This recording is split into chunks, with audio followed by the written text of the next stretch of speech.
So hi mga kasari, and for today's video, magdi-display po tayo ng ating mga paninda dito sa ating munting sari-sari store. So dito mga kasari, pakita ko lang po sa inyo, ayan po yung stante na to is naubos na po yung laman niya. Ito po yung lagayan natin ng ating toasted bread, pati ng ating iba't ibang klase ng ating wafer. So ito, kukunin lang po natin yung ating fudgy bar.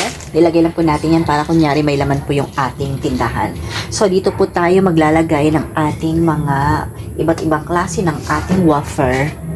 So eto na po mga kasari yung ating pinamili last week. Ngayon lang po natin siya i-unboxing. So meron po tayo ditong choco ice gem. Ito naman po yung ating iba't ibang klase ng ating mga wafer. Fruities na kulay orange tsaka kulay green. Ito naman po yung ating kulay, hindi ko malaman kung anong kulay to. Kasi dito na lang tayo sa ating flavor na lang. Pagbasahin na natin yung flavor natin. Ito yung flavor niya is vitamin pack combo. Ito yung pack combo. Tapos ito naman po yung ating ano ba itong flavor na to? Basta tatlong ano po yan, tatlong klase po yan ng fruities mga kasari. Ito naman po yung ating Wata Tops, red choco, red cheese, red choco din.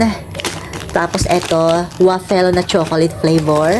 So yan, tapos dito naman is yung ating mga Carl cheese. Ito naman po yung ating ice gem. At iba, tingnan mo, iba yung kulay niya eh. Pero parang silang ice gem. Ito medyo brown. Ito naman is chocolate ang kulay. Ito naman po yung ating Crostini. At yung ating fudgy bar na makapuno flavor. At yung ating fudgy bar na chocolate flavor mga kasari. So yan po yung ating i-display today.